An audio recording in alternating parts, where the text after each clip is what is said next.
After months of quarantine, we're all interested in how we can become our best self. The team at Permanent Makeup and Cryo is here to help you get the flawless makeup look every day without the extra effort or time.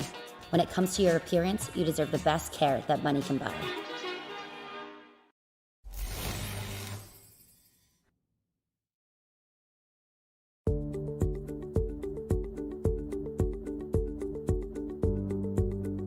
Sound Art is a product that is a speaker and it's art. We combine it together and we call it Sound Art.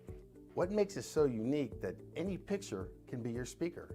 Sound Art gives you the high quality sound without the ugly speaker. This isn't a picture with a speaker, the picture is the speaker. Just imagine your wedding picture uploaded onto a canvas and now it's speaking 10,000 tunes. I mean, it's a very cool concept. What we like so much about it that you can take anything that means something very special to you, upload it on the canvas, have it hanging up in your room, your balcony, wherever you want to put it, and now it's a speaker. I mean, how cool is that? It's something that we have that and no one has. No one has this product. It's just a great gift to give anybody. It's just a neat concept. Around here we say, art never sounded so good.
New Richmond, Wisconsin is home to the latest test for Cody Higbee to hang on to a growing championship lead and one of 3 final opportunities for teammate AJ Alberta to catch up as more and more challengers fall out of contention. Welcome race fans to PitStop TV. Joe Donahue joins me on the mic this evening. Shay Shuttlesworth is on our social media coverage. My name is Andrew Cardinale IV, and this is PitStop TV's live coverage of the BRP iRacing series.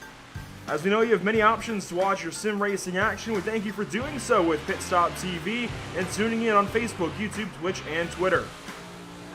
Last week's 50-lapper caught several drivers sleeping, allowing Higbee to move about a step closer to glory despite the gentleman Maxime Plant leaving with the trophy. Cedar Lake has a bit more racing room, however, so do we see tougher challenges and cooler heads? Only time will tell. Yeah, you know, I think this is a really great racetrack, and I think that with the way the timing's coming down on the championship, I don't know about cooler heads. I'm thinking things are going to get kind of aggressive and hopefully pretty fun for us here tonight, but it seems like the track's running really nicely for these guys, and I think Cedar Lake's a beautiful facility, so these cheeseheads know how to keep a dirt track running good. Absolutely. You know what? I was watching some UMP modified racing here earlier today, just trying to get an idea of how this place raced, and I don't think we'll see it slick off quite like you do in real life when you actually go to the new Richmond, Wisconsin venue, but I think we'll still see some great modified racing here this evening. Cedar Lake seems like a world-class venue when it comes to dirt racing, and certainly I think is going to put on some great action this evening. So glad that it was added to the iRacing stable of tracks as well. We've had some great additions to the service lately, and certainly, of course, you ask any iRacing dirt driver and they're just going to ask for more and more tracks. I think that is certainly a big hope for all iRacing dirt fans. Getting into this evening, though, talk about points a little bit, Joe. Here is how they look. Just one win for point leader Cody Higbee in the 97C, but that has been able to propel him to a 21-point lead by simply, well, getting that win. That certainly helped, but also just sheer consistency, staying atop the scoring pylon as often as possible, and if he's not, only falling to second, third, maybe even fourth a couple of times, but certainly staying in podium range, has done great things for the 97 car this season. AJ Alberta right there with him, his teammate. Everybody else starting to fall back. Yeah, I think consistency really shows. I mean, Cody Higbee is rocking a 4-race streak of being in the top 3. AJ Alberta down in second has actually a 5-race streak going right now, but consistency seems to be king right now. Ryan Beagle had a couple really good runs for a while at the beginning of the season. That's why he's up in third. Maxime Plant kind of on and off, but obviously Maxime Plant won last time, won 3 times before that as well. So getting the big points is definitely helping him as well. Further down the pack, you know, you get some good performances, but what's getting these guys up the top end to stay up there is the consistency. Absolutely, and as you go down that running order, not the running order, but the standing sheet, not to take a dig at anybody's seasons, but you can tell the consistency just falls off. We've talked about Maxime Plant, obviously his 4 wins a lot, but you get down to guys like Kevin Habert, and the consistency just has not been there. Obviously, Kevin is always fast, so there's consistency in his speed, but there's certainly not consistency in his results. I think the same for Thomas Richard, despite his 2 wins in the season. Even Travis Miller, who unfortunately will not be here this evening, it's going to hurt him even more in that number 22. So a lot of these guys, Ryan Susie, for example, we often talk about him going out there and putting the car on pole, Joe, but he just has not had the season to boot. And if you go back to earlier on in this season, he was up there in this conversation to lead the point standing. So things have drastically changed for several drivers, of course, including Cody Higbee, AJ Alberta, who now seem to be the only 2 within striking distance of one another. Even Ryan Beagle, all of his consistency, he's really just lacking a 1 in that win column to put a button on this season, and that's why he's so far back. Yeah, I think another really important factor, especially when you look at guys like Ryan Susie, is being able to be good all night long. Obviously, Ryan Susie can put that car on pole, and he's gotten a couple wins, actually his second most in heat wins this season for the series, but that would be second to AJ Alberta. But you have to be good at the end of the race too, just as much as you have to be good in the beginning. So when the track's kind of tacky at the start, it seems like Susie's got the edge, but you got to be able to run the track when it gets slick and figure out how to get around everybody else if you want to be competitive and stay up at the top end of the championship. Speaking of Ryan Susie being so fast, he's atop the scoring pylon so far in practice. A little over 6 minutes remaining. You see Susie atop the ticker there. I mean, quite simply, that is Ryan Susi, right? He's just so fast, but something just doesn't go right between practice and qualifying and the race. I don't know what it is for the driver of the 38, but it just hasn't gone quite right for him. You see Mike Wenner in the pit lane there as well. Mike Wenner checks in currently from second place in practice. Michael Hackett, how about this? Third so far for the Bills fan. And this isn't New York. This isn't upstate where you'd think a Bills fan might just absolutely flourish. This is, again, New Richmond, Wisconsin. Kind of a, obviously Midwest track. You usually see UMPs here. I'm interested to see how the big blocks take to this racetrack this evening. And we've got the track pretty well slicked off in practice, but we'll treat it, of course, throughout the evening to give us some tacky dirt once more. I'm just interested to see how these shorter wheelbase race cars and kind of chubbier almost race cars do as opposed to the longer wheelbase UMPs. That's a really great description of these cars. Call them chubby because they're a little bit bigger than most other cars you put out on a dirt track. Whoa, Michael Hackett went to the stars there. I think this track's going to suit them pretty nicely, especially when it gets slicked off. I think the banking is going to be able to help two lines run through corners.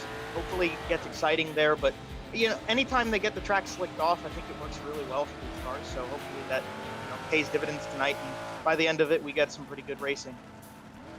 Yeah, I mentioned I was watching some racing earlier. I got to refresh myself on the name of that driver that was dominating that race that I was watching. I got to check in on that in a moment. But I was noticing those UMPs, they certainly were running kind of a slider line that we've talked about in weeks past, where they seem to enter kind of low, and they'll just let the corner wash them up to set like the top of the racetrack in the center of the corner, and then drive off from the top. Right now, we're on board with Dan Cedar, and he is just pedaling this car right down on the bottom, keeping it right down on those white tires on the inside groove here at Cedar Lake.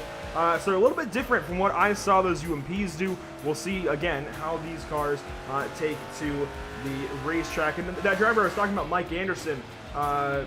This is just a race I pulled up on Flow Racing's YouTube account earlier on from September 18th, 2020. He seemed like he had the field covered. It was great racing.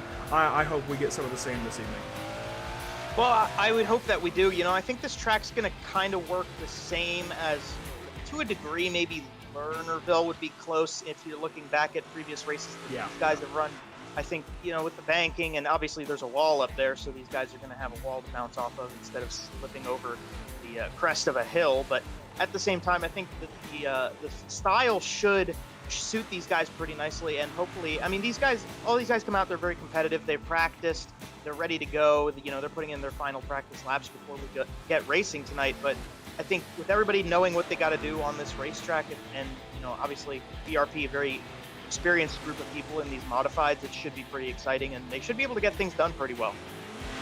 I definitely agree, and talking about the differences in racetracks and kind of likening this place to Lernerville, I think that's a really fair comparison, pretty similar in length, and I'd say pretty similar in banking. Maybe Lernerville a little bit more high banked. You can certainly put the right rear up on the cushion here at Cedar Lake and give yourself some extra banking that way, but I will say it seems like there's two very distinct lines here.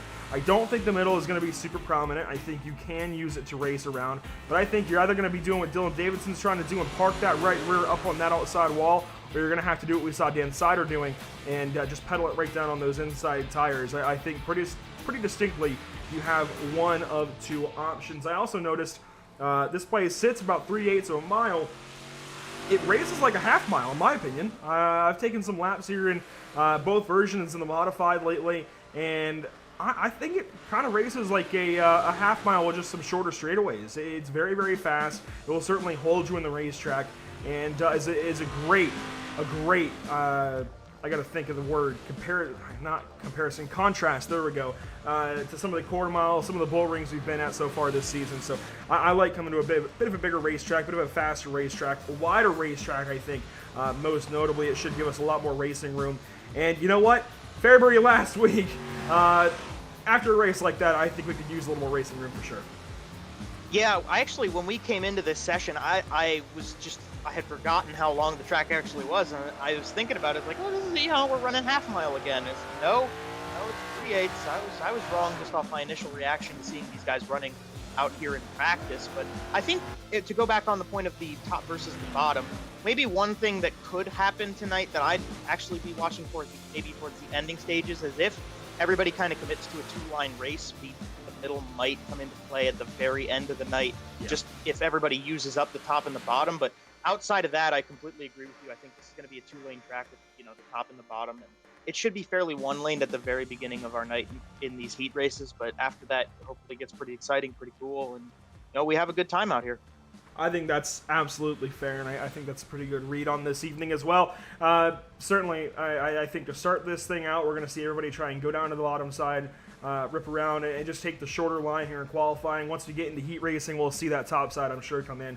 And then who knows for the middle. I think that's a great expectation to have. And we've seen that happen at Lanier, for example, way back when, earlier in the season, where it was, of course, bottom and top, and then suddenly A, the line kept switching, and B, you could run the middle of the racetrack because there was some slightly less worn-in dirt right there, and you could certainly just find some grip. So practice wrapping up. Susie stays atop the speed charts, and we will get ready for BRP iRacing Series qualifying. While we do so, I want to mention this evening is brought to you specifically by Miller's Auto Detailing. And we won't have Travis Miller in the field, unfortunately. It looks like some technical difficulties from his side. And hey, it's almost like if the truck breaks down on the way to the racetrack, you sometimes just can't get there. That's what's happened for him this evening. He is not able to connect to tonight's session and is going to, well, unfortunately miss this evening. But a big shout out to Miller's Auto Detailing. With the start of spring, it may be a good idea to get your spring cleaning underway with a fresh detail. And you know what? I have to agree with that. My car is sitting out in the front yard, and it could definitely use a detail inside and out. If you're in the Niagara region, give Travis Miller of Miller's Auto Detailing with a message and see how he can help your car get back to that brand new feel. I wish I was up north and in that region because I could certainly use a detail to my car. It is in need of one for sure. Qualifying, though, getting underway this evening, and we're watching Dylan Davidson get out there. That's the first time I think I've seen Dylan Davidson double D on the racetrack in quite a while. Glad he's back out here and goes to P1 momentarily as Mike Winter then usurps the 73. Yeah, Davidson had a little bit of time where he wasn't out here with us, but we're glad to have the 73 back. He did get that fastest lap temporarily. Winter did take it from him, but I believe he didn't go faster that time, so Winter's still up atop of him. Ryan Beagle now goes to the top side. You're watching Thomas Richard. Now Ryan Beagle run down the backstretch, trying to see if he can better that time and get a little bit of a gap in between there to see if he can hold on to number one.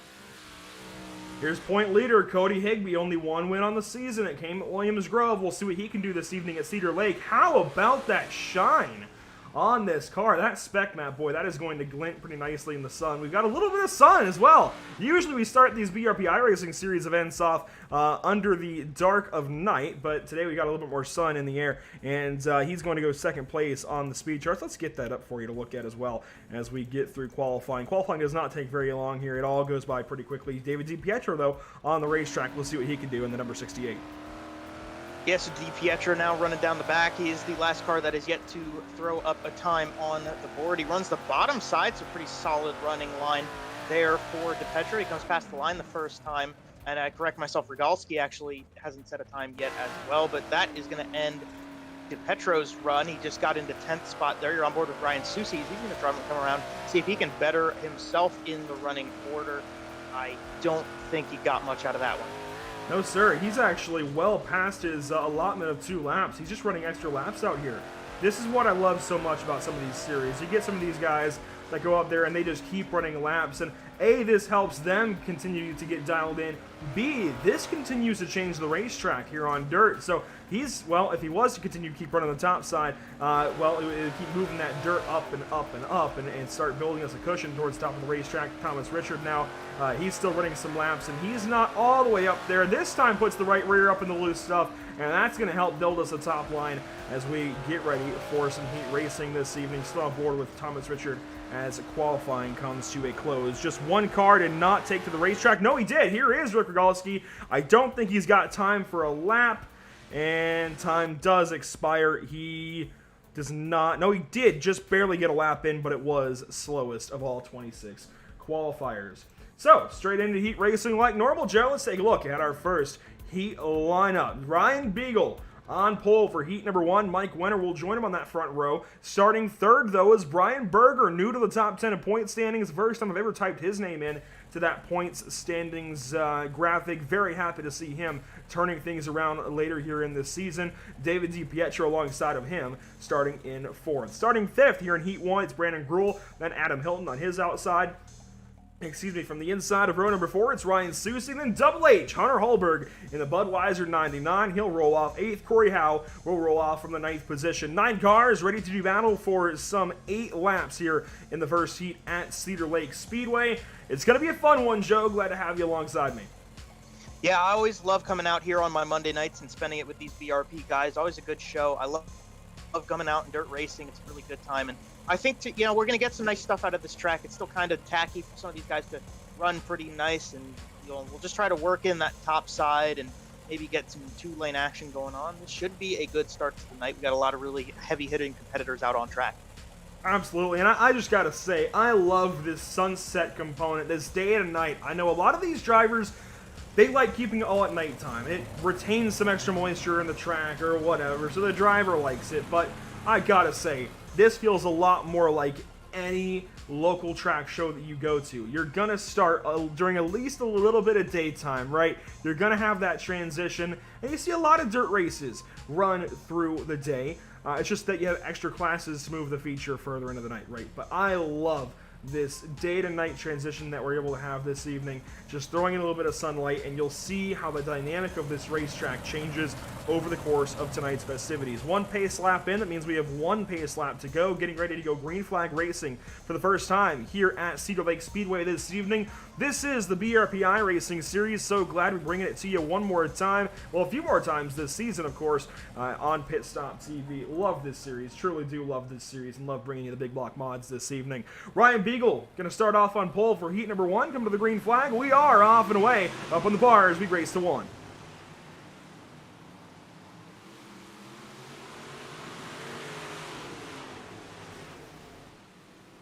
Through the first lap of action, Beagle gonna beat Wenner back to the line. Beagle leads lap 1, Wenner second place. Berger hangs on to 3rd, but it's a race for 1st.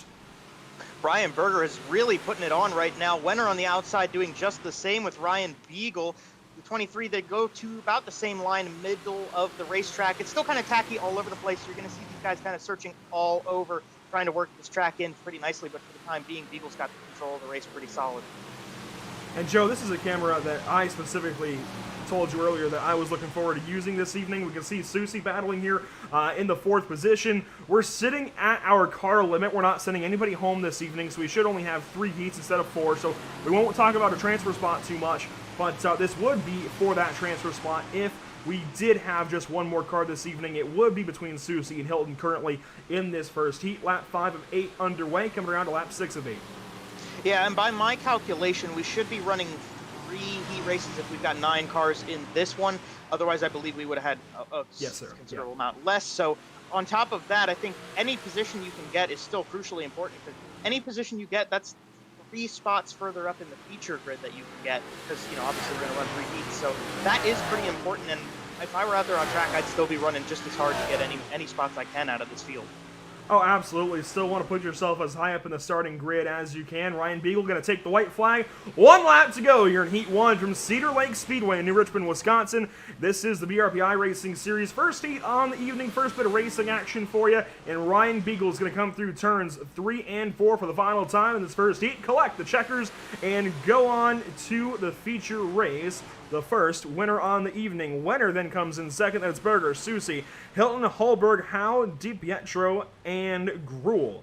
Rounding out your 9-car field in heat number 1. We'll do it all over again momentarily with 8 cars for 8 laps, but it will go down as Ryan Beagle, the first winner here at Cedar Lake for the BRP iRacing Series this evening. There we go, right on in to the second session of the night. And Joe, I'm going to hand you this starting grid. All right, well, we'll pull them up, and we'll see what we got. Starting on pole, your championship leader in the number 97. Watch for the beautiful car. It's Cody Higbee. To his outside, going to be Maxime Plant, last time's winner at Fairbury in the car number 79. Starting off on the inside of row number 2, you got Double D in his return to the series, and car number 73 is Dylan Davidson. And to his outside will be the 18 of Gavin Eisel. In the 5th starting position, Randy Giroux in car number 25, and to his outside will be the 49 of Dean Meitzler. Roll back to the starting position, number 7, with car number 121, the all-yellow, is Tyler Pachalski. To his outside will be the series owner, and car number 88, the Beef, Corby Daniels. Rounding out your grid for heat number 2 tonight is going to be that red number 13 of Rick Rogalski. Now, I got to say, Andrew, last heat kind of caught me off guard how quickly that went. Do you think more of the same, or do you think it's going to change? More of the same, for sure. These are very fast laps, and there's a whole lot more racing room compared to the last few weeks for these guys. Think about the last 2 tracks we've raced at. Williams Grove and Fairbury. Very, very tight racing. Very glad to have a wider racetrack for these guys to kind of spread out a little bit as we get ready to crown a champion in just a couple of more weeks' time. In fact, we are going to Charlotte Motor Speedway next week, then Bristol Motor Speedway, a couple of the wonderful SMI dirt tracks that are here on the service for the next 2 races, the final 2 races of the BRP iRacing series. So the big block mods, green flag in the air though, we're back racing from Cedar Lake Speedway through 1 and 2, the 97 and 79 do battle. Bottom side seemed to be the place to be for Cody Higbee. Plant on the outside, just falling back right now. Dylan Davidson's got a nice run in second place, or at least trying to get into second place as the gentleman gets ahead, and they're going to be running 1 and 2 pretty strong, those 2 guys up front. Meitzler around, no caution just yet. We stay racing at the front of the field. Higbee still at the race lead, watching from a drone cam now in 1 and 2. Plant still working on that 97C. They take to the top side. You see Higbee starting to work further towards that wall, but the bottom still seems faster. Plant working it, and now Higbee starts to run a bit more through the middle of the racetrack. The guys are starting to work their way up the track, though. I saw the big show Randy Giroux trying to figure out a way around Gavin Eisel further back in this. As you see Plant now getting a nice run on the inside of Cody Higbee. So, yeah, it definitely looks like the bottom's still working better, but it doesn't quite look like the gentleman can pull off that pass 100% yet. And how about this dust? This is a bit, well, it's not necessarily new to have this dust on these dirt tracks, but iRacing has tweaked this algorithm lately to give more dust and more realistic dust. You can barely see the corners as they barrel off, or sorry, they cart the cars into the corners as they barrel off into 3 and 4 there. This is certainly changing things up. I noticed it was a big problem last week at Fairbury. A bit of a longer racetrack, not so big of an issue here as side by side, Plant leans all over Higbee, coming to take 2 to go. The gentleman's going to get that lap just by a nose. Higbee on the outside, ripping the lip up top, can't quite get that. The momentum maybe down the front straightaway is going to give him some progression. Not going to do it. Maxime Plant's going to finally pull ahead, and I got to look back. Tyler Pachalski is on a tear trying to fight up into 4th place right now. This battle up front is so good. White flag in the air. Higbee's got one more chance to get that lead back. Plant has powered off and ahead, and Plant is going to take Heat 2 victory, passing Cody Higbee in the waning laps. It's Davidson, it's Eisel, Pachalski, Giroux, Daniels, Rogalski, Meitzler. The rest of your Fast 9, or, well, not Fast 9. I went to IndyCar terms there for a second. I'm sure you can appreciate that, Joe. But you're 9 here in Heat number 2 anyways. And that wraps up the second session of racing this evening from the Cedar Lake Speedway in the BRP iRacing series. We get to do it all over again, though. We've got another, this time 8 drivers ready to go, 8 laps here in Heat number 3. Let's take a look at them. Starting on pole, how about the 1 car, Joe Matthews will lead us to the green flag on this 3rd heat. Then it's Thomas Richard on his outside with his couple of wins on the season so far. AJ Albretta, he's got a couple of wins as well. He rolls off 3rd place in heat number 3. Dan Cedar alongside of the 22. Rolling off from 5th place, it's Richard Pereira. Michael Hackett on his outside. We saw him very fast in practice earlier today. Jamie Porter will roll off from the 7th position, the inside of the final row, with Brett Haas on the outside of that final row. Brett Haas, man, I've been so excited to see him do really good as of late. Not so good of a starting position this evening. The final car that will take to the green flag here in these heat races. Hopefully he can work his way through this 3rd heat field to grab some extra starting spots before we release them for the feature race this evening. Ready to go at it for 8 more laps, Joe Donahue. As always, so glad to have you alongside for the BRP iRacing series. Really like having you along. It's good to have somebody so passionate about dirt racing. We're about to send them around this place for 8 more laps. Take it away. Coming through 3 and 4, pace truck going to get out of the way, let the throttle jockeys get on it, all the horses getting ready to go, and we're off and away. Joe Matthews had a pretty meager start there. Looks like Albreda going to try to squeeze underneath on the bottom side. Richard fell off on the top. See if he can rip that lip around the top side and catch back up to these guys as Joe Matthews going to lead back around at the start-finish line. Matthews leads lap 1. He's got close competition, though, from Richard and Alberta. They're on the bottom. They're on the top. They're trying to find every way they can by this one car. And you see already this two-line kind of running here with these heats even. Right on the bottom side, right down on those tires, or starting to work that groove higher and higher up the racetrack. Alberta fastest. Then it's Porter. How about that? As Alberta makes a move on Matthews for P1. Albreda down the inside, maybe going to be able to pull off the lead this time by. Matthews got a little bit more momentum to the line, but Albreda just barely led that lap this time by. Track's working really nicely. Looks like there's still a lot of grip everywhere on the surface, so these guys have pretty solid options of where they want to go if they want to make passes, just like Thomas Richard trying to do on Joe Matthews. Watching on board as these guys eclipse lap number 4, so past halfway here in this third heat. Albreda with the race lead. Now contact side by side with Richard and Matthews. They keep racing, and they are mixing things up. Further back, you see the entire field of 8 coming through the front stretch. Everybody's still very close together. This is great racing so far this evening. Hopefully it translates to the feature race. Man, Joe Matthews just absolutely rocked the exit of turn number 2 right there. He got off that thing fast, and Thomas Richard couldn't hang at all. Joe Matthews now on a tear to try to catch up to Albreda and maybe make a pass to be able to get this heat race win. Racing through 3 and 4 for the penultimate time. Now white flag in the air for Albreda. He's got just one more trip around Cedar Lake Speedway to win this third heat and to start third place in our feature race. Matthews and Richards, they do battle for second place, but it's all AJ Albreda out front. He's going to collect the checkered flag this evening. Richard with a power to the start-finish line. He takes second place over Matthews, Pereira, Porter, Cedar, Hackett, and Haas, the rest of your Heat 3 field. And just like that, Joe Donahue, we're all ready to go for the feature event. That's how quickly it happens here for the BRP iRacing Series. 26 cars ready to do battle. Let's see how they line up this evening. Starting up on pole, it's going to be none other than Ryan Beagle. I'm saying this is the one guy that's got to go out there and I think button up his season with just a 1 in the win column. I think he would feel rather accomplished. It would look rather accomplished. Ryan Beagle has got to get a win finally this season. It just might happen here at Cedar Lake. Maxime Plant rolls off second. You got AJ Albreda third. Mike Wenner fourth. Cody Higbee rolls off fifth. Then it's Thomas Richard, Brian Berger in seventh. Dylan Davidson in 8th, Joe Matthews in 9th, and we even see Ryan Susie completing our top 10. You look back further to 11th, you got Gavin Eisel on his outside, Richard Pereira in car number 96. Starting in the 13th starting position, you're going to pull up Adam Hilton in car number 3, and his outside will be Tyler Pachalski starting 14th. 15th on the grid, Jamie Porter in the 45. His outside, Double H, Hunter Holberg. And then back to 17th and 18th, you got Giroux and Dan Cedar. Rounding out your top 20, going to be Corey Howe and Corby Daniels at the Beef, car number 88. Rolling off 21st through 26th, you got Hackett, you got DiPietro, you even got this 13 of Rogalski, the 55 of Haas. Then the final row, it's Gruhl and Meitzler. That's 26 cars of action this evening. We've got 50 laps on the docket for this race. Cedar Lake Speedway roars to life as Beagle leads us to the green flag, already coming around to complete lap number 1. That's how fast it happens. Plant challenging on the outside. You got plenty of laps to run, but they're going to go quick. Your leader for the first time might have just barely been Maxime Plant or Ryan Beagle. Actually, they're still side by side, running for that top spot. Albreda. And this one's going to be Rick Rogalski here coming back onto the racetrack. We'll get a reset. We got at least got a little bit of time in there for these guys to get some rocking and going on, but we'll catch a replay of what happened to this car number 13 and what brought out this first yellow of the evening. And unfortunately, I think this is going to be the one caution that we really do hate to see.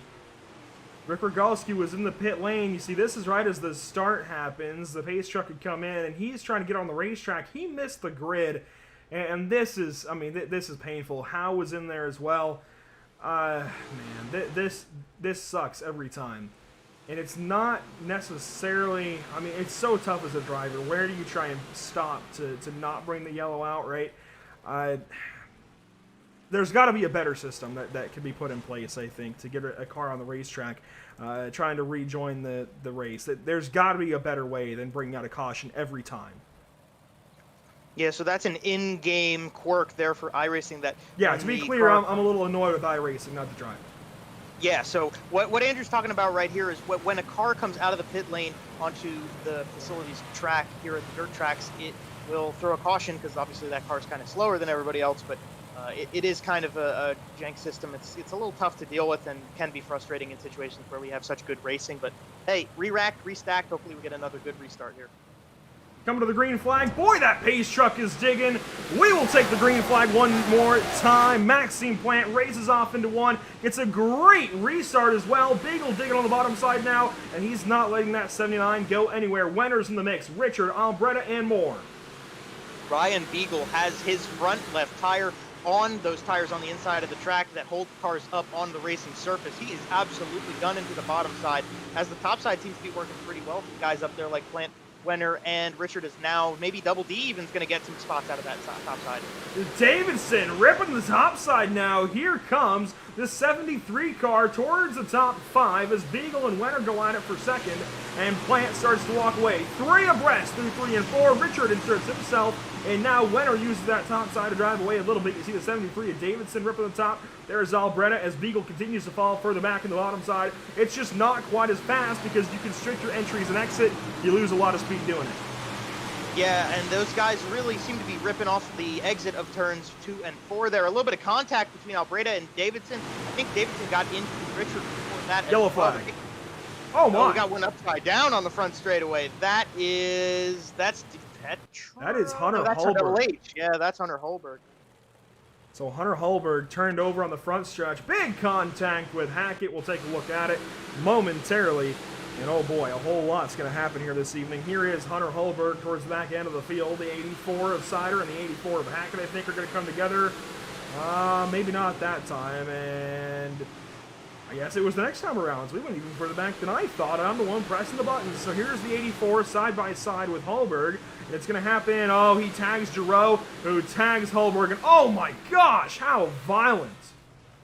Wow, that was actually, so Hackett got pretty heavily involved in that as well. Obviously rolled away before we cut back on that initial draw, but yeah, Double H just got absolutely hooked up. I mean, nothing that he could do. Giroux was just coming down the track, and unfortunate set of circumstance, but that's kind of what happens when you get a whole field of cars so bunched up together. So under caution flag one more time this evening. It's now lap 7 of 50. And as always, a huge thank you to these partners right here at the BRP iRacing Series. Of course, the namesake of the series, Bickner Racing Products, as well as Rival Powder Coating and Sandblasting, Matt Ritter Designs, Butt Kicker, Feel What You've Been Missing, Jam Performance, Miller's Auto Detailing, the presenting partner this evening. There's Hackett rejoining the pacing field. Plant is going to lead us to the green flag one more time. Let's see how it works out. Plant with a great launch off the top. We're back racing here at Cedar Lake. The gentleman absolutely rocked that restart up there. He absolutely on his own. Dylan Davidson now up to where Mike Wenner is, and that's pretty cool to see these two guys up at the front end. We haven't seen them up top very often in this series, but really great to see this run. Albretta and Richard in behind them as we got a nice battle going on for all of these positions. See the 22 of Albretta sliding into 3, that was 1 and 2 that time rather, and losing some time. Doesn't lose too many spots, still 4th place now. And Richard in behind, Higbee sitting there in 6th, another caution flag on the speedway. Have to pull this one back. I was really watching, it looked like Dylan Davidson is just rocking this race. I mean, we mentioned he hadn't been here for a little while, but I mean, no time lost, no skill lost. Dylan Davidson running second right now. I'm not exactly sure where this one happens, but we are going to watch the 99 here as he tries to re-enter the speedway. I wonder if this is the problem. I did see one car slope ahead, and oh, there we go, Rogalski.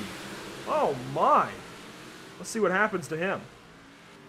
Rick Rogalski was there in the middle of 3 and 4, and I mean his second yellow of the night. This one actually on the track, so we'll have to catch what brought that first car up to the top side wall. We're watching the replay here. He's on the outside, running right behind Dan Cedar.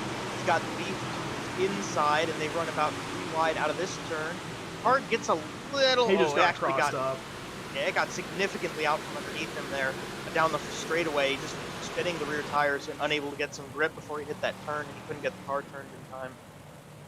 He just got a little crossed up, got away from him, and that is our latest caution flag. If we take a look at the weather this evening, it's a pretty nice evening here at Cedar Lake Speedway. It's 77 degrees in the air, 72 on the racetrack, albeit That is dirt, of course. Very calm winds here in New Richmond. And if we take a look at the race info as well, 3 cautions so far this evening. But look at second place down there. That is now the 73 of Dylan Davidson. So watch out for Double D to do something here on this restart. We are going back green flag racing just like that. We're right back at it. And there goes Plant, ripping the lip. Davidson already, oh no! No, as soon as I talk about it. Come on. Oh, that was a botched slide job right there. Albreda got up there just a little too quick, and Dylan Davidson was still up on the top side lane. That's a tough break. That is so unfortunate to see. Dylan Davidson just coming back, running second, running really well, and actually got off really nicely for having started on the inside line off that restart. The inside's not really the greatest place to be off the restart. So he jumped up top. Albreda went for the slider down on the inside. He seen him come up the track, and Dylan Davidson was there. And it's an unfortunate set of circumstances. 73 car upside down, right in front of the whole field. Hilton gets into it. Adam, pretty significant contact, maybe some damage on the 3 car as well. You just can't do that on a restart like that. You got too many cars around you, and well, that's exactly what happens if you do. I gotta hold your line off of one of these restarts, I think. I mean, it's so tough. Obviously, as a driver, you're just trying to get some moves, and the restart is the best time to grab an ample amount of positions. But sometimes, if you do so a little too aggressively, it's going to come back to bite somebody else, and that's exactly what happens. Albreda just feeds Davidson a right rear, force feeds Davidson the right rear of his race car, and I do think we've seen Albreda go to the back as a result. So I think that's relatively fitting. I hate to rag on AJ, but that one was pretty aggressive. Coming to the green flag this time, we'll take to lap number 12 of 50 here in the BRP iRacing Series at Cedar Lake Speedway. Right back at it. There goes the gentleman off into 1 and 2. This 79 just keeps getting these restarts right. You know, Maxime Plant's really been on a tear this evening, and through the last couple races, he knows he's got to try to crack down on himself if he wants to get into the championship hunt here, and he's doing so very well. Thomas Richard now all the way up into second, as look who's in third. Ryan Susie's been taking it slow and steady to get to the front end, but he's there. He's in the top 3. Oh, Richard in the wall. Susie comes in and is going to dig down to the bottom side, tries to use the bottom to his advantage. Now, maybe not really a slider. It looked like he was going to go for a slider line. Can't quite get there. Still fighting these two. The 300, well, he's visually the 3T in second place. Here comes Berger into the fight. Brian Berger now into 4th place. How about the 60 car? We've had a couple like wild card drivers who haven't really fought up in the front for a little while. Like Brian Berger, we've seen some really nice stuff out of the 60 machine, but you know, really nice to see him coming up to the front end. Ryan Susie's holding on very strong right now. Thomas Richard, obviously one of those guys up at the front end very often, and as well Maxime Plant, who's just so far just holding onto that lead very easily. We're on board with Mike Wenner down the straightaway again, and he's trying to run the bottom side. Now slides up to the top. Seems to be the place to go right now. Yeah, it's just not working for him down there on the bottom side. Now he moves up to the top of the racetrack as Matthews goes down to the bottom of the 23 car. And I just don't think the bottom is going to get rolling at all this evening. I think it's great on a fresh racetrack, but once this place gets cleaned off, starts to dry out, it's just not worth it. I think certainly the big blocks have to go high as Higbee. Oh my gosh, that's a little too high there, buddy. I'm not sure how he stayed on the racetrack, but a caution does fly behind. And oh, this one, it looks like, is going to be Hunter Hullberg once more. There were a couple of guys getting pent up in that corner a little bit back. I just barely saw it off the screen there before we rolled down the back straightaway, but we'll get a replay and see the whole ordeal unfold. And so we're watching Hunter Hullberg. He's outside of the lead, right behind Hackett, and up top there is Albreda as well. Gavin Eisel, geez, he's slow down there, but no caution off of that.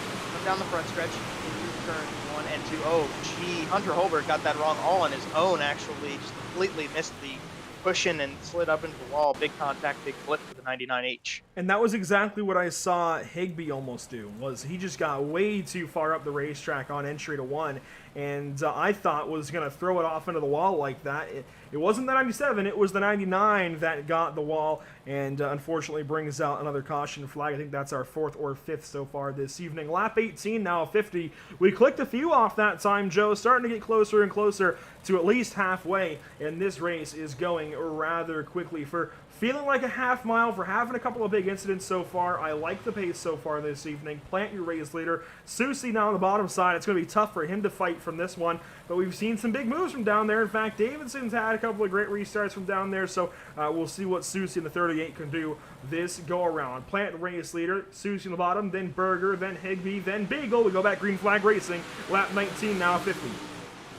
Ryan Susie slides up to the top, and one thing I've noticed is everybody who starts on the inside, it seems like they kind of wait on Plant, and I originally thought maybe they're getting caught out, maybe Plant's just really good at the restarts, but I look at it and I see Ryan Susie just immediately go to the top side. He might have been waiting to try to get up to the top side there with them, and you see a whole bunch of cars going through grass down there in 3 and 4. Keep racing for now, still green for now. It's lap 20 of 50. Susie and Higbee going at it for 2 and 3. Caution flag finally flies. Rogalski in it, I think Cider's in it. Oh boy, we got another one.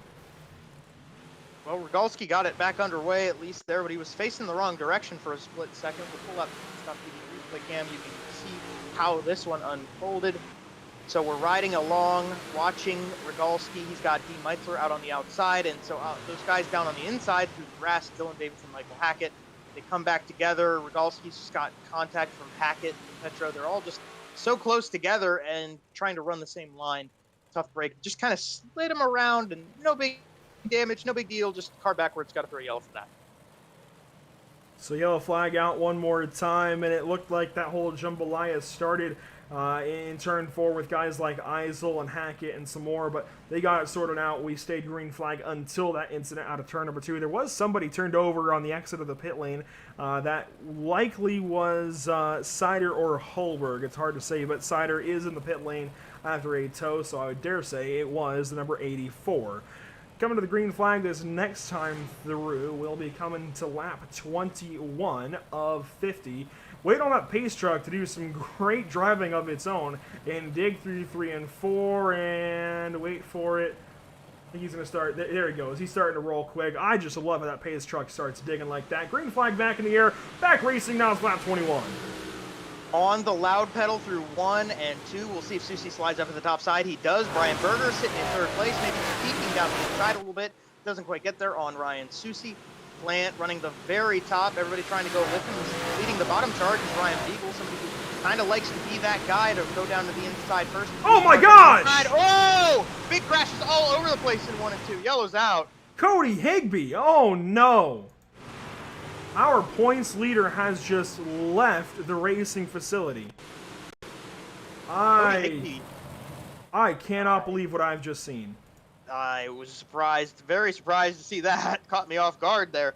We'll watch this replay back. I mean, we get the green flag. Cody Higbee running on the inside there. Ryan Berger with a really great restart on the top side. I think that's just par for the course so far tonight. But Higbee gets a good run, runs up top around Brian Berger. They go through 3 and 4. We're still running the top side. Berger tries to slide up a little bit. Higbee says no thank you. I'm going to keep this 3rd spot. Then down into turn 1. Oh, he just absolutely missed the entry to that turn and hit the outside wall. It was the same thing that happened to Double H, and you said it last time. Higbee looked like he got some of that when Hunter Holberg went flipping, and obviously I think that's the case. Yeah, it seems like Higbee was just missing turns 1 and 2 relatively often, and finally it comes out and gets him. We'll have to check in on where he ends up finishing this evening later on.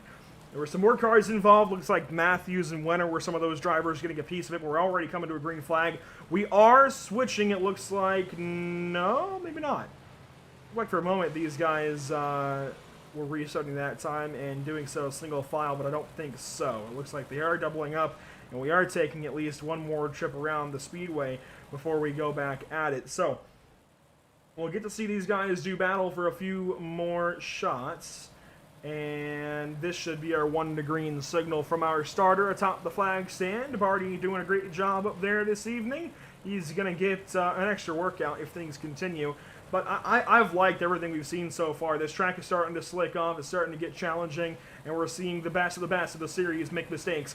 The top of turns 1 and 2. There we go. And Plant is going to see what he can do on this restart. Susie, all the way down to the bottom side of the racetrack. Are we going green this time? No.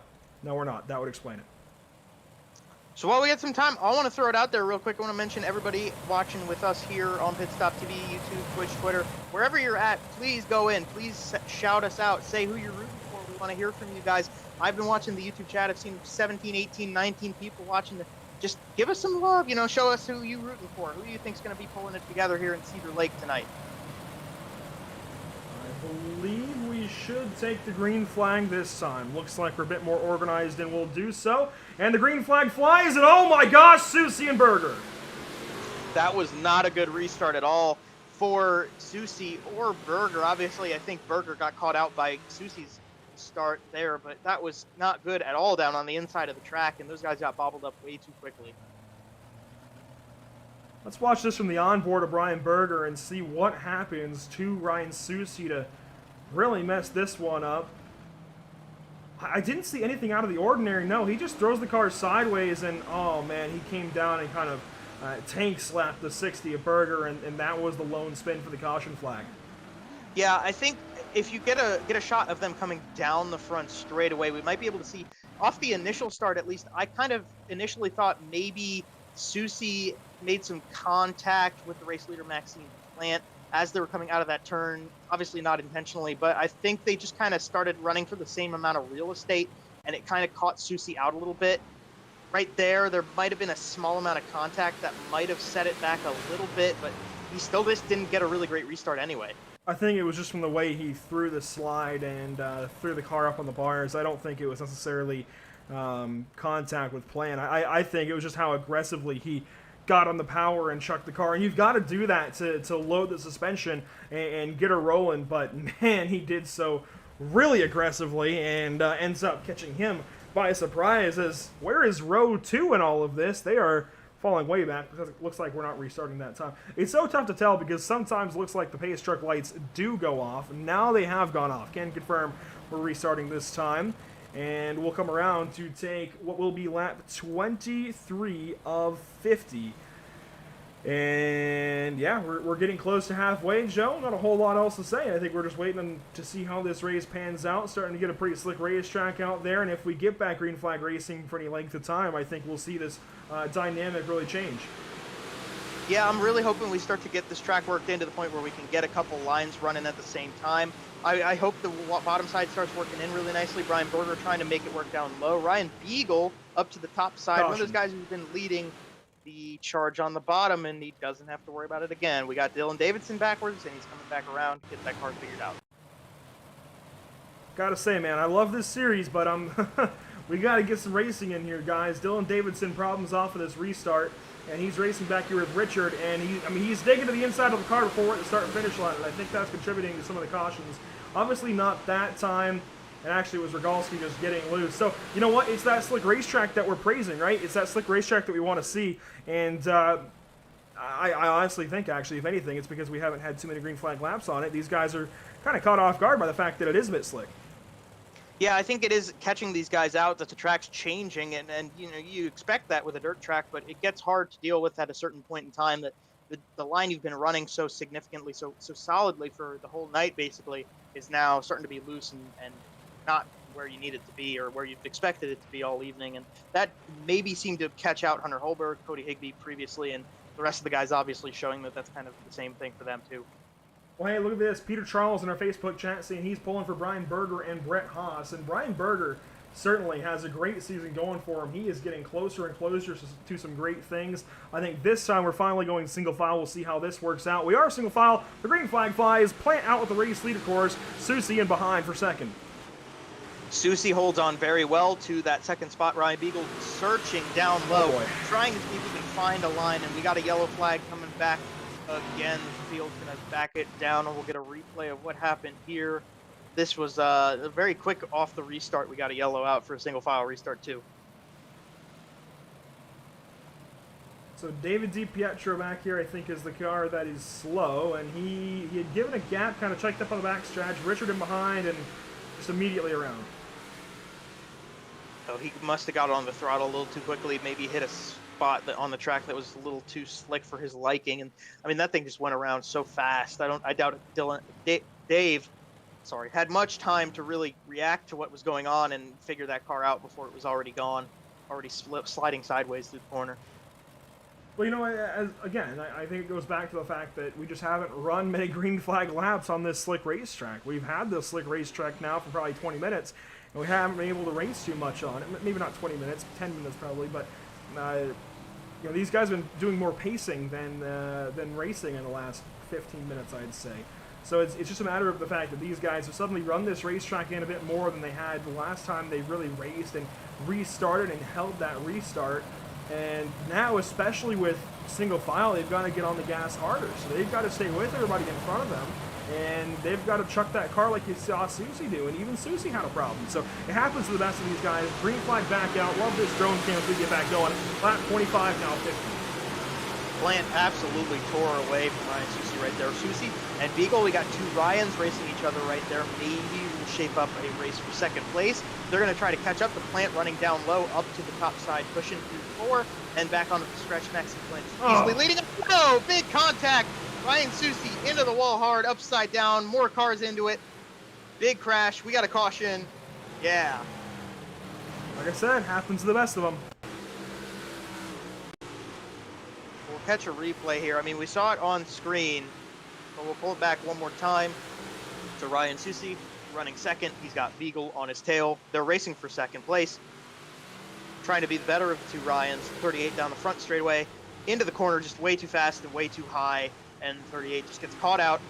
Hit, flipped, all the reckons, everything going down, and back on the wheels at least for Ryan Susie. But yeah, that was a wild ride for him. But hey, you know what? I just spent a moment ragging on the field. I got to give the field credit because that was a much cleaner restart. So that's what you like to see. And I will, of course, give credit where credit is due. The field, a much cleaner restart that time. We're getting, I think now these guys have had a chance to run a lap or two on the racetrack as it is. I think we'll see better restarts from here on out. So that's what these guys needed. It's just that little bit for a driver to start running on the slick, that little bit, just those couple of laps, and it makes all the difference because you suddenly learn exactly what you've got to do. And hey, it may take a few tries. We saw it take a few tries. That was a much cleaner start. Unfortunately, the second time now that we've seen second place just throw their car into the turn 1 wall as hard as they possibly can. First, it was points leader Cody Higbee. Second, it was Ryan Susie. So again, a couple of the best have done it. It's easy to do. Cedar Lake, certainly very tough for these drivers. Green flag flies once more. Got to give another big shout out to Miller's Auto Detailing as Maxine Plant, another great restart. Plant has been rocking these restarts. He's had plenty of practice tonight to get them Oh, down. yeah. But it does allow those guys to slowly work their way up. I looked back, I saw Adam Hilton in 4th place, Brett Haas in 5th. Those guys just kind of keeping their noses clean and letting everybody else get a little squirrely, and they're getting up to the front. Ryan Berger still up there, Brett Haas, Randy Giroux, AJ Albreda. You're seeing them on your screen racing now to try to be inside the top 5. But, you know, it's letting those guys just kind of staying consistent, running their lines, get up further in the field. Slow cars. Oh, no, it's not Susie, actually. It might have been. Susie was slow, and I heard a lot of crashing here in 1 and 2. I'm not exactly sure who this is going to be. We'll take a look back and try and find out real quick. Gosh, could this have been Susie the second time in a row? Let's find out. No, it was somebody else on the racetrack. Let's see if we can't figure it out. I think it comes from this group. Yeah, there's a whole slew of them right there, Andrew. If it was going to happen anywhere, I would have kind of expected it to be right there. They're about 3 wide here. Turn. Oh, Meitzler maybe got in a little bit strong. They're actually holds off pretty nicely. They're 3 wide. Down the front. Good lord, they're still going. There it is, Dylan Davidson. Yeah, there it is. Davidson got up and did the same thing that Ryan Susie did before. He just kind of got too high into turn number 1 and lost it up into the wall. A little bit of a spin, some crashing, but got it at least underway. Unfortunately, the yellow flag already out. This is now the 3rd time that we've seen a driver do this. This, I think, shows how thin of a line that they can race on here at Cedar Lake. You've got to get all the way up to the wall if you can. And clearly, especially with that pit entry there in 1, they are just throwing it a little bit too hard, jumping the cushion before they really even get to it. And right there, Dylan Davidson, big problems. Dylan D, unfortunately, you know, we talked with him, of course, commentated this series a lot with him last season, and certainly learned to love the driver out of Canada. Not a great season for him, I'll just say, in these big block mods. Despite getting to his modified routes, it's just not been a season to remember for Dylan, but certainly I think a lot of speed this evening. We've got promising looks from the 73 for the final couple of races this season. He could still go out there and grab a race win and play a spoiler to the championship scenarios. Lap 30 of 50, we're coming around to take lap 31 and go back at it. 20 laps to go once we do so. Plant, your leader, then it's Beagle, then it's Berger, and some more up at the front of the field. Green flag flies once more. We're back at it from Cedar Lake. Plant with yet another awesome restart. Beagle up top there with him. Berger to the top, Hilton to the top. They're coming down the back and into turn 3. Oh my gosh! Adam Hilton is upside down, flipping violently in turn 3. That was not what we wanted to see at all for the driver of the 3 machine. He was rocking up to the front, just being patient and consistent. Unfortunately, got caught out this time. Boy, oh boy, they're finding new ways to wreck. I tell you what, Adam Hilton this time in turn 3, the number 3 is going to have some problems. He's racing Berger off to restart, Haas and Albretta behind him. Let's see what happens into the corner. I think this is all on his own. Yep, got the wall down the straightaway, and it's all on his lonesome. He did get back rolling. Look at that. Somehow flips back onto all fours and keeps on rolling, but I'm not so sure that he's going to stay in any kind of racing condition. No, in fact, it looks like he has had to come down the pit lane and take a quick fix, I dare say. He's down there with Susie trying to exit the pits and get back into our racing field. Well, he was running really strong all night, just consistently, not getting into any trouble. Obviously, not quite the same, but, you know, you get a fast repair, you get that car thing fixed up, and you get it back out on track. So, you know, if you get one time tonight that you make a mistake, you're a little bit into this race, but you still got plenty of time left for Hilton to maybe charge up, get back into the top 10. Well, so what, if you're watching out there this evening, if you're watching on our Facebook stream, certainly give us a like, give us a share it around to your friends, tell them to watch along. We're coming to 20 laps to go this time by. We're right back at it. Maxime Plant, another great restart, and we file off into 1 and 2. Whatever engine they put in the pace truck tonight, I won't think we had to put them in the modifieds. The thing ripped off turn 4, but these guys running through there as well. A nice little battle here. Brett Haas trying to get his way slowly up further into the field, actually trying to fight into 3rd place right now for that 55, maybe even 2nd. He's on the outside of Beagle now as they come down the back, and everybody's still kind of working for position, but for the time being, or at least keeping it green. Completing lap 32, Meitzler slow on the bottom. Please don't draw us a yellow. iRacing, thank you for keeping that green. You see how close they get up on the cushion in 1 and 2, racing by our cameras down the back stretch, and we keep this thing clean and green. Ryan Beagle into 2nd place. He's got Haas behind. Albretta in a 3-wide battle with Berger in the middle, and I think that was Richard on the bottom side. Now Berger slides up, puts Albretta in the fence. Here comes Giroux. He didn't want to lift, and Albretta's turned around. Oh, big yellow right here. Oh, That's they're all big piling one. in. They're all piling in at the back end of the field. Ferrer was involved. Or Daniels. I saw Hilton get in there a little bit. That's a tough break for all those guys. We got through a lot of wrecks that were mostly just 1-2 car incidents, but this time it's a big pile up. And you know what? I've criticized a couple of other drivers this evening. I'll keep true to it. Randy Giroux, I think hindsight's 20/20, of course, but you've got to lift next time around when this happens. And I want to give a great reason why. If you're in Randy Giroux's position, these guys are tearing things up in front of you, right? If you lift, if you cut AJ a break right here, and, well, I don't know, he really squeezed him at the wall more than not lifting, because he lifted for him initially in the center of 2, but he just didn't really give him enough room. But if that had gone right, we'll just say, if that had gone right for everybody in that situation, Randy Giroux goes off into 3 and 4 and is able to keep fighting, and I think walks out on top of that battle. Now he's got to do it all over again. You know, he's got to wait for that opportunity to represent itself, and that doesn't just happen every day, especially racing these guys that we have up in the front. So I think, and this isn't just at Randy, I think this is at the whole field. If you have that kind of thing presented to you, you've got to cut that driver a break, because now they are on your nose or even side by side with you, and you've got the best chance ever to try and pass them, and that is not just going to present itself every lap. We go back racing this time 35 and already caution. They were double file that time, but it comes right back out. So the pace truck's basically just going to roll through the pit lane, come right back out on the racing facility.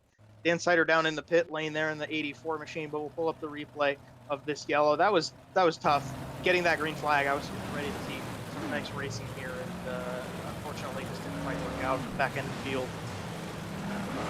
We'll just take the speed shot and see where this maybe happens. I'd imagine maybe a stack up in 3 and 4 once they come back around to take the green flag, and that'll be momentarily. Here comes the field. Here comes the pace truck. We can just watch that dig. That's so exciting. I don't know how that truck has the grip to do it, but fair enough. Oh, you know what? It was Giroux slow on the bottom side. I'd imagine Giroux had a black flag and didn't want to give it up. And with the slow car on the bottom side, I would guess that is our source of this caution flag. Yeah, I saw the big show down there, and it looked like he was kind of hesitating a little bit to let the whole field by there, but he did, I believe, have an EOL he had to serve to go back to the tail end of the field, and he just kind of didn't slow up quick enough, and they had to obviously pull that reset and get everything sorted out for an actual restart here. But I believe we're good to go this time. Pace truck lights are out, so hopefully we'll be able to get this race back underway. So again, if you're out there, Facebook, YouTube, Twitch, let us know where you're watching from, who you're pulling for. Maxime Plant's got 15 more revolutions around Cedar Lake Speedway to try and grab this win. He's looked great all night long. We'll see if he continues looking great, gets a great restart, and is going to tear off into 1 and 2. Green flag is back out. Plant running on the top side really nicely. Brett Haas doing the same thing. Beagle searching down low, now running the middle side. Thomas Richard following him there, but Brett Haas on the outside, maybe going to try to pull some momentum. Put the 55 car into second place. Tyler Pachalski trying to run the top as well. Rip some cushion space and get up further in the field. He's broken into the top 5 tonight. Beagle down low, Haas up high, Richard in tow. They're going to take, it looks like 13 to go that time by. And Beagle continue to work in the bottom side. I'm surprised by Beagle. He is just so, quick to work the bottom of all these racetracks that we go to. He's certainly a bottom feeder. I would think at this point, you've got the avenue to go up high. You may as well take it. But no, Richard's going to fill that space and going to start to work by the 84 car. I think I would call Ryan Beagle one of the more opportunistic drivers in the field. Obviously, he sees they're running kind of in a train format on the top side. He says, you know what, I'm going to try the bottom, see if I can get some passes in. Ryan Beagle's been doing that for most of the season, if not the entire season, and I think that's really worked dividends for him. Tonight, maybe not quite the same, but he's got a nice spot right here, trying to just track a little bit forward, maybe catch up to Brett Haas and make a move again. This on board with the 84 of Ryan Beagle as he works the top side now. He's moved up and he has taken our possible advice and used that avenue to the top lane and is working to stay ahead of Thomas Richard. This would be for the bottom step of the podium bronze on the evening. How about, though, Brett Haas, who has moved cleanly into second place, the Mac Tools 55, working the top side very nicely.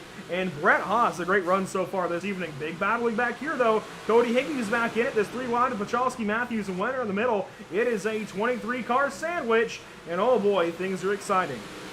This is just getting more and more cars involved in this race. You got Wenner, you got Higbee, you got Matthews, you got caution, trouble. And the caution is going to stop this fight. That was a pretty nice one shaping up there. We got Jamie Porter all squirreled up on the front straightaway. We'll catch a replay here of the 45 car did bring out this yellow flag. Yeah, this is going to be a big one down the front stretch. We'll just watch for the speed shot here for a moment. And, oh boy, it's going to involve, again, the 45 of Jamie Porter. He should be coming around next time through. So we'll actually just go ahead and watch this. Porter and Daniels are going to have contact. I think it's going to start. It was actually right behind those guys we were watching. Porter working the bottom side of Alberta and Daniels, and they just ended up 3 wide. And oh my gosh, the tiniest of hooks there from Daniels is going to turn Porter into the wall and a couple of other race cars. And that is our latest source of caution flag material. Yeah, a little bit of a boof from the beef right there for Jamie Porter, sending him sideways down the front straightaway. That's a tough break for Jamie. He was just kind of being consistent, running smooth, and trying to stay out of trouble, at least trying with this field tonight. But yeah, it's going to send the 45 car more towards the end of the field once again, and that's tough. Jamie Porter's been trying to put it together these last few weeks in this series, and unfortunately going to be to the tail pretty late in this race tonight. Certainly this race moving in the right direction that last time round, though. A lot more laps run under green. That's what we like to see. We're going to come around and try and do it again. 8 laps. Should have come into 7 laps to go when we take lap 44 off of this green flag. And Maxime Plant dives from the top side down to the bottom using that banking to get him a great run on this restart and clears the field by some great margin. Beagle in 30 is putting work there on the 55 car for second. Beagle's holding on now. He's going to look to the middle side of the speedway. Maybe there's a little grip there. We talked about at the beginning of the show. If you use up the top and use up the bottom, maybe, just maybe, there'll be some grip in the middle. It actually looked like it's kind of working for Ryan Beagle. Right now, he's at least pulled aside of Brett Haas. We got a nice battle shaping up behind them. That's for 5th place between Higbee and Eisel. Beagle's still working the bottom, losing some ground though. Now, ooh, Haas a little bit extra sideways into the corner. Almost opened up an avenue for the 84, not so just yet. And it's just not quite working out. The door is open, but he just cannot quite step through. It's almost like a line of garlic if you're a vampire. The 84 just can't quite step through on the bottom side, can't take that spot away. Cody Higbee, though, he's still doing battle with Eisel, and Eisel in the top 5. Matthews with problems. There we go. He saves it. How about that? Pachalski, though. Where's he go? He's going to the lake. He's going to Cedar Lake, boys. He's digging down there. And is that our newest certified oof moment? I think so. That was something. I don't know what just happened. Yeah, I'm not. I can't speak on behalf of what went down with the 121 machine right there, but I mean, if you catch back the replay, I mean, we saw what happened with Joe Matthews at least. He kind of slid down. Watching the replay, there's Pachalski, and Joe Matthews is much further up the track at the moment. So Rock through 4, Matthews, contact with Albreda, grass, back up. Pachalski checking up, trying not to make contact, does so. Hilton down on his inside, and I mean, he was digging. I give him props, but all that's down there is a Cedar Lake, boys. And Giroux had some problems with somebody else. We'll take a look back at what happened to the 25. Well, scored as a 25 this evening, oddly, but of course we know him as a 24 car, Randy Giroux. And I want to say he had problems, some contact here with Davidson. So we'll see what happens for Randy Giroux and Dylan Davidson momentarily. As that problem happens for the 121, Pachalski, Giroux, he did it to himself, and then Hilton gets involved, then there's Davidson. So Giroux did what we've seen so many drivers do this evening, where they just throw the car too hard into one and catch that outside wall. We're already coming around to the green flag, though, here, Joe. We're going to have just 2 laps to go. How about this? 48 of 50 coming to 49 of 50. Green flag for 2 more times. so that's 2 more laps for these guys to see if they can check in on Maxime Plant. Maxime just been running up at the front end, no trouble all night long. Brett Haas in second place right now, a little battle for 3rd spot. They come around through 3 and 4 again. Maxime just got a control of this one. White flag in the air one more time around the 3/8 mile speedway that is Cedar Lake. New Richmond, Wisconsin. There we go. You've got a new race winner. It's Maxime Plant, the gentleman. I promise you we're in virtual Wisconsin, not Virginia, but Richmond, Virginia. Just rolls off the tongue. Maxime Plant, race winner. Brett Haas, 2nd place. How about that? Who was that out in our Facebook chat? Peter Charles, you are Brett's new good luck charm. He finishes P2 this evening. Ryan Beagle 3rd. Another very consistent finish out of him. You've got Richard 4th, Eisel 5th, and we'll cover the rest here very, very soon. Once more, Maxime Plant is a race winner in the BRP iRacing series. This is now race 11. He has won 5 times this season. It didn't feel like it was domination at first. It certainly does now. Maxime Plant cannot be stopped for race wins, but boy, it's going to be tough for him to come back for a championship. Well, he got a little bit of help there. Higbee and Albreda really hadn't put it on very hard tonight, and we're used to seeing those 2 in the top 3. I mean, obviously they're rocking some pretty solid runs of being in the top 3, but tonight not quite going to do it, and that will definitely be of assistance to Maxime Plant's hopes. We'll, of course, take a step aside. We'll be right back to you with post-race coverage of the BRP iRacing Series. Thank you so much for joining us for this racing action here on PitStop TV. We've got more content for you up ahead. Interviews with our top 3 drivers, Maxime Plant, Brett Haas, and Ryan Beagle. Do not go anywhere. It's one of the best parts of our broadcast where you get to hear a break of our voices and some of the drivers. We've got it coming to you momentarily. This is PitStop TV.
After months of quarantine, we're all interested in how we can become our best self. The team at Permanent Makeup and Cryo is here to help you get the flawless makeup look every day without the extra effort or time.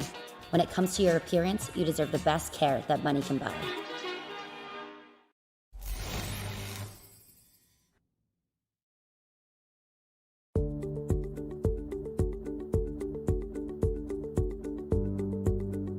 Sound Art is a product that is a speaker and it's art. We combine it together and we call it Sound Art.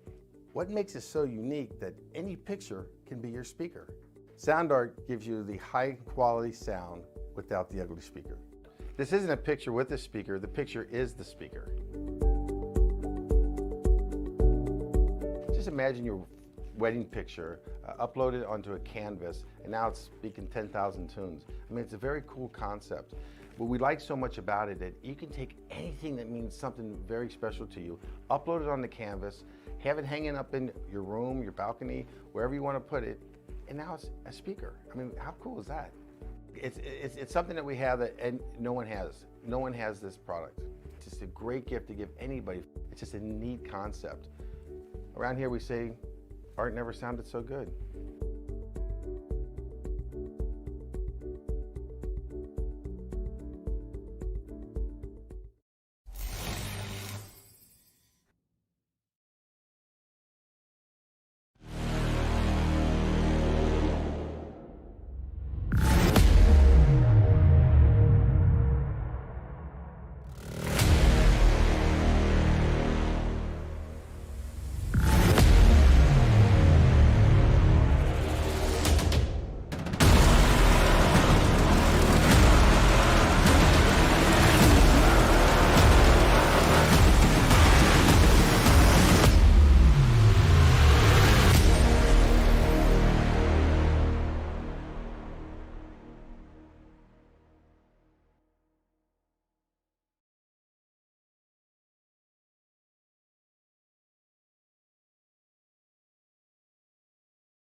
Welcome back, race fans, to the virtual Cedar Lake Speedway. I can promise all of you it is in Richmond, Wisconsin, not Virginia. So glad to be bringing you post-race coverage now of the BRP iRacing Series from this 3/8 mile facility. I said it at the top of the show, I'll say it again. Certainly love this place. I have not prior knowledge of this racetrack, honestly, before it hit iRacing. I did a little bit of research. I have thoroughly enjoyed this racetrack so far, from watching previous replays to watching this evening's racing. It's a great racing facility, and it put on some great battles this evening. Maxime Plant, though, he just cannot be slowed down, can he? Joe Donahue, he picks up yet another win. Maxime, how are you doing this evening? Yeah, thank you. That's a really great night and really hard too. So it's another big win for you and your team, the 79. While you're a little bit out of it for the championship, you've got great stuff happening week in, week out to go out there and contend for race wins. Is anything going to be able to slow you down as we go to Charlotte and Bristol? Yeah, so I know I need to figure out in front to keep in the championship. I hope this track, because I really like the track. So I think I'm good. So I will try to figure out in the podium again. So I try to stay in the front, because I need a lot of points. And I know Cody is second. Oh no, he is first in the championship, I think. So it's a really challenge for me. Yeah, you get an extra few positions back to them this evening to help you out in your quest to win the championship. I gotta ask, the championship race, Bristol, have you run some laps there so far? How do you feel about it? Bristol, absolutely nothing. I don't try the Bristol for the moment. Maybe soon, but I don't have a lot of time to practice, because I work a lot and I need to prepare my real race car. So I don't have a lot of time, but I'll try. Well, hey, tell us about your real race car. Where are you racing this season?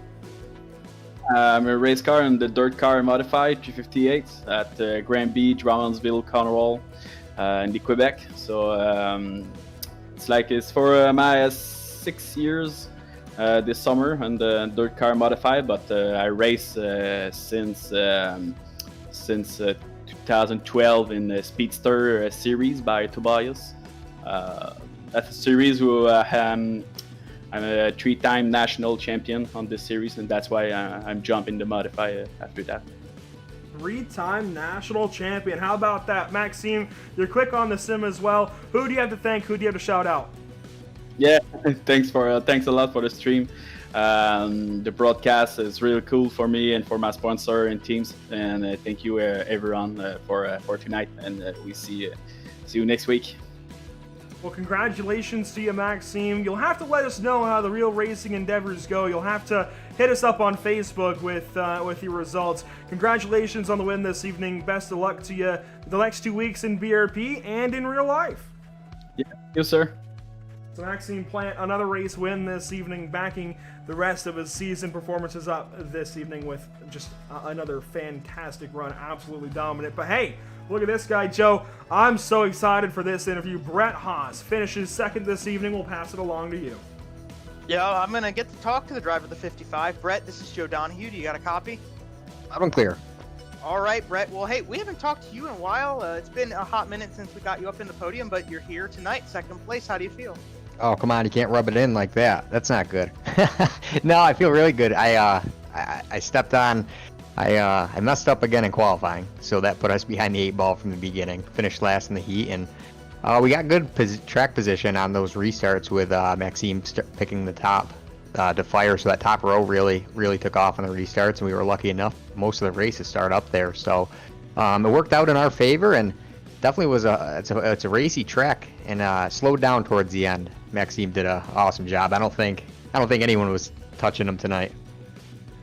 Yeah, and you mentioned on those restarts you could kind of keep it rolling. That starting position, you did kind of have to slowly work your way up through the field. Talk about how did you pull that off with every restart? How did you slowly get past car by car to get up to the front?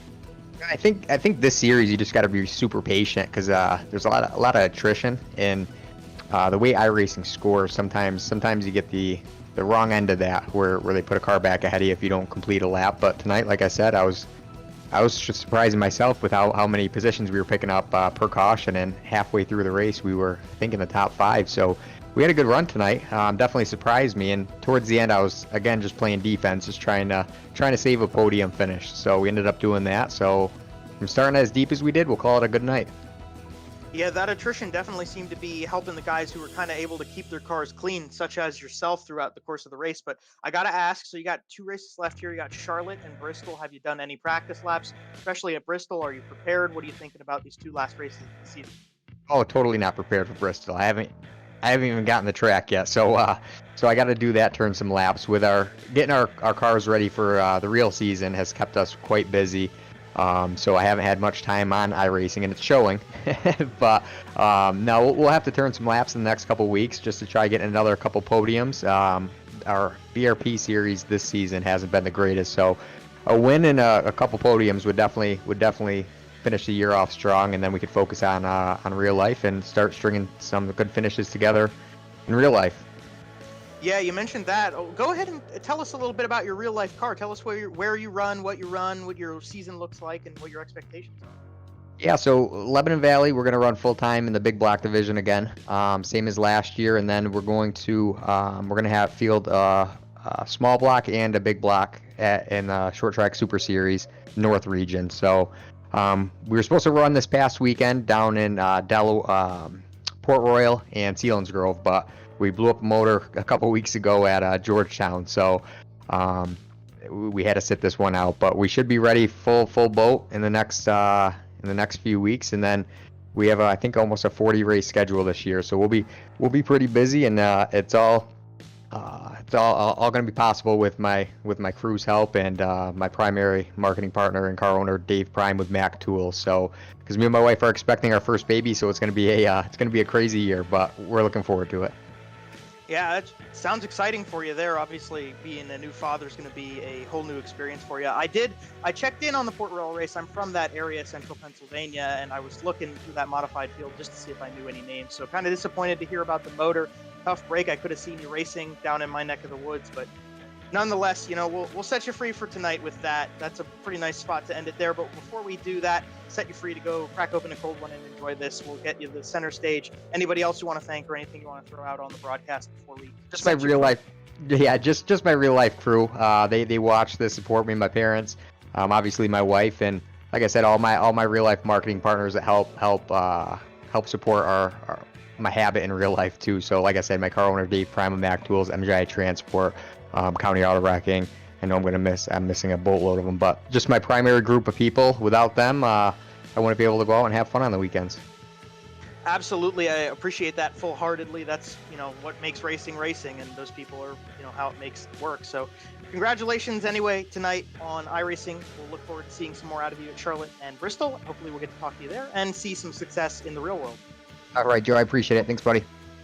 Same to you. Have a good night, my friend. And Andrew, I'm going to hand it back to you. That was pretty cool. A little disappointed to hear he blew that motor because I would have been able to see him on flow, but tough break. Maybe I'll get to catch him during the summertime. Hey, there's still a whole season, a whole year of racing ahead, and I love hearing about these stories about what these guys are going to be able to do this season, this year in 2021, not just on iRacing, but hey, in their real cars as well. And this series, this is a great time to mention, this series is made up of a lot of real race car drivers. These guys do have their own real gigs, so by all means, check them out. I should try and get Ryan's social media if he's got one, but hey, we'll bring Ryan in here. Ryan Beagle, another extremely consistent finish for you. You're just consistently up in the front, and this is really helping you out in the points game. I know you've got a little bit of a hill to climb, but this is going to get you a little bit closer. Yeah, we just survived tonight. I got stuck in the wrong lane on a couple restarts there at the start, and then we just waited for you guys to blow off of 1 and 2 there, and we just stayed on the racetrack and just held our position there. Now, Ryan, I've noticed that you've kind of been a bottom feeder this season. Is that more so because of where you've been on most of the restarts, or by choice? I'm just not comfortable enough running the top. I don't do this every night, so you kind of got to get a feel for it up there, and I don't have that.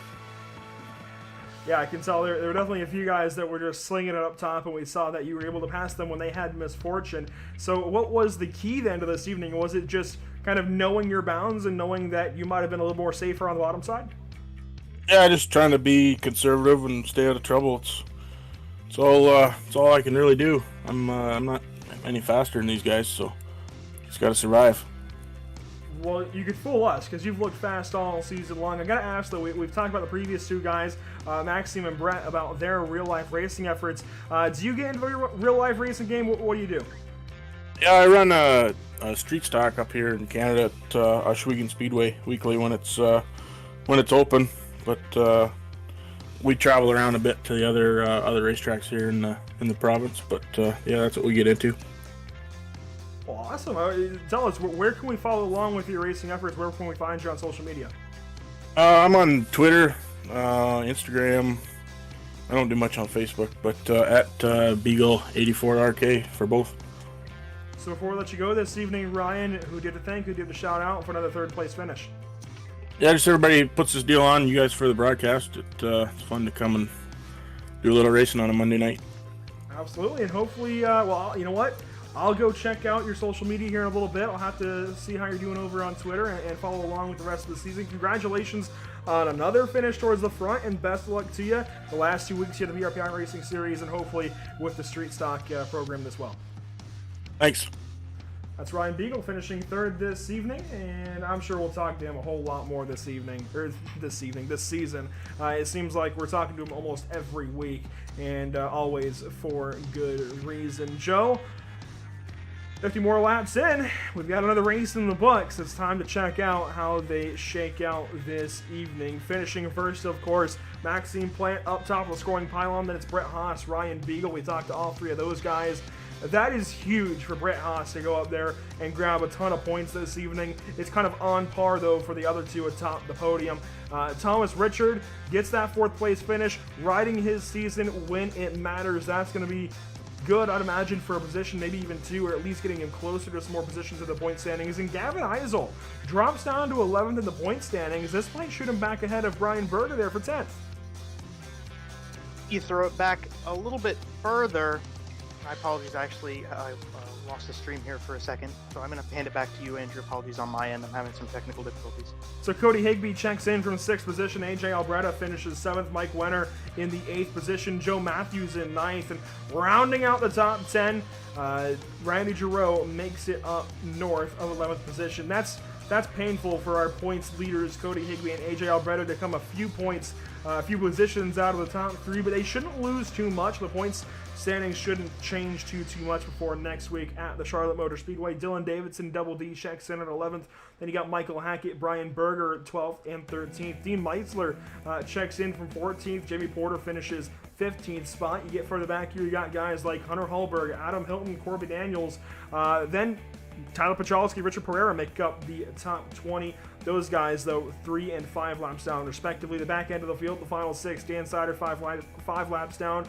Ryan Susi ended up 22 laps down, did not finish this race, along with Rogalski and DiPietro, 27 laps down apiece. Brule, 39 laps down, and Corey Howe didn't quite make the start of this one. Joe, final thoughts as we get ready to leave Cedar Lake Speedway.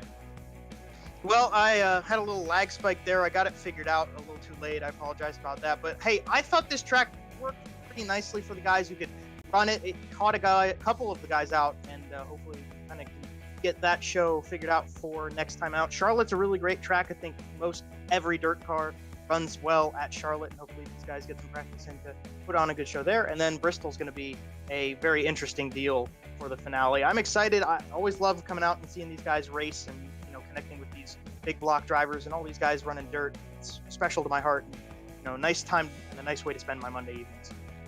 Absolutely, and I like seeing this beautiful sunset as well here up in virtual Wisconsin. Definitely a nice change of pace from always just having the black of night and the stars up in the sky. I like being able to see these fantastic colors that iRacing has for the day-to-night transitions, these sunsets. Certainly a personal favorite of mine. Before we go, of course, a massive thank you to all of our series partners. This evening brought to you by Miller's Auto Detailing, presenting the show. So how about that? That was a fantastic show for them to be on for. And Miller's Auto Detailing, again, if you're in the Niagara area, you've got to check these guys out. It's that spring cleaning time of year. It only happens every spring. You've got to go check these guys out if you're up, maybe upstate New York, Pennsylvania, stuff like that. Check these guys out. Travis Miller does a lot of great work from the seat of the race car. I'm sure he can help you out in your daily as well. Again, I know I've got a car sitting out front that needs it. I'm sure everybody else does too. Whether you want to admit it or not, you've probably got some way that your car can be cleaned up. And it sounds like these guys are certainly the guys to go to. We trust them here at PitStop TV. You should as well. Victor Racing Products, of course, the namesake of the BRP iRacing series. You also got Rival Powder Coatings and Sandblasting on board. Matt Ritter Designs, Butt Kicker, Feel What You've Been Missing. Jam Performance, and of course, as I mentioned, Miller's Auto Detailing, a wonderful partner here of the BRP iRacing series, and they all deserve massive thank yous here from PitStop TV. Before we let you go, we've also got our own partners here, of course, Tucson Sound Art. Go to TucsonSoundArt.com to grab your personal Sound Art device today, and it's really easy to set up on the wall, Joe. Super easy. Literally just a couple of screws, and it's up. It also, you can battery power it if that is what works for you. Personally, I go for charging it because it holds a charge for a very long time, and that's how I know, and that's how you know as well, that this is a quality product from Tucson Sound Art. Check them out today, Facebook and Instagram. You can find them on social media. You can also go to TucsonSoundArt.com and use promo code, get this, PitStop TV for 10% off of your order today. These broadcasts also brought to you by Race Pace Setups. Discord, right down there on the bottom side. If that's your thing, well, it's going to have to be your thing if you want to use Race Pace. And this week is the perfect time to check out Race Pace Setups because, we are going into the Sebring 12 hour here on iRacing. Whiplash Racing, we're getting ready for the week. We're getting ready for the festivities this weekend by using a race painting setup. We are working on our Lamborghini effort this week, and it would not be possible without race paint setups on the car. And, well, I just certainly recommend these guys. I recommend, of course, all the products we push, or the programs that we push, but Race Pace, I think, really has something going well for them. And this is the perfect time. If you're out there, if you're thinking about running Sebring, maybe just don't know how to set up the car, maybe just a little bit unsure of it, give these guys a chance, because you will be impressed and you will pick up tons of race pace. You'll be much faster than you were previously, and you will feel much more confident in the race car. And when it comes to a 12-hour race at Sebring, that is what matters. Confidence in the race car, that will make all the difference. Of course, a massive thank you as well to Permanent Makeup and Cryo in Maine, where you deserve the best care that money can buy. They will get you taken care of up there in the Northeast. By all means, check them out on Facebook and Instagram as well, and at permanentmakeupinmaine.com, the web address down there on the bottom right of your screen. These broadcasts, of course, are not possible without Whiplash Media, the official graphic and camera provider of PitStop TV. Joe Donahue, thank you so much this evening alongside of me. Trey Shuttlesworth as well. But Joe, I gotta ask, I'm gonna put you on the spot one more time here. Going into next week, we don't know anything about how these guys are gonna unload at Charlotte yet. Who is your very early, way too early pick to win at Charlotte? Way too early. That's hard. The track's kind of flat. I don't think Plant's gonna make it 3 in a row. I'm gonna go crazy and say Albreda comes back. AJ Albreda could pick up his 3rd win. I like that. You know what? I've got to keep riding this Ryan Beagle momentum train. I think he's got something going, and all it's going to take is the right situation for him to break through. Next week could be a race where we see these guys get a little more racy and actually have a chance to go up there and race the race leader. All they've got to do is continue working on these setups, and I think they've got great stuff coming. So I'm going to watch out for the 84 of Ryan Beagle next week at the Charlotte Motor Speedway. Make sure to watch out for your favorite driver with us next week here on PitStop TV. We've got great stuff coming to you from the BRP iRacing series in 1 week's time. That does conclude our coverage tonight of the BRP Big Block Mod Tour at Cedar Lake Speedway. We at PitStop TV, thank you for tuning in and joining us for tonight's action. We hope you enjoyed tonight's broadcast. The channel stays active weekly, and you can catch a variety of racing throughout the coming days. We take Tuesday off for the first time since early January, but we have the IRL 2 hours of Sebring this Wednesday evening. The LTAC Cup Series is back with us from the Kansas Speedway on Friday night, before Cross Series League Racing moves to Dirt Road from Dirt Oval beginning this Sunday. That's Pro 2 Lights at Charlotte as well. That's going to be tons of fun. I really look forward to that broadcast. You can catch the continuation of our BRP iRacing series coverage, like I mentioned, next Monday from the Charlotte Motor Speedway at 8 p.m. Eastern. Make sure to be there or be square. PitStop TV certainly loves bringing the BRP iRacing series to all of you from your homes, wherever you're watching from. Make sure to follow us on Facebook at www.facebook.com/PitStopTV, on Twitter at PitStopTV_, on Twitch at www.twitch.tv/Pit_Stop_TV, and on YouTube at www.youtube.com/C/PitStopTV1, or simply by searching PitStop TV and looking for the blue profile picture with our logo within. For all of PitStop TV, Joe Donahue virtually beside me on the mic this evening, Trey Shuttlesworth over on our social media coverage, bringing you the sights and sounds of the BRP iRacing series on Facebook and Twitter. My name is Andrew Cardinale IV. Thank you for tuning in, and we will see you next time. Have a great night.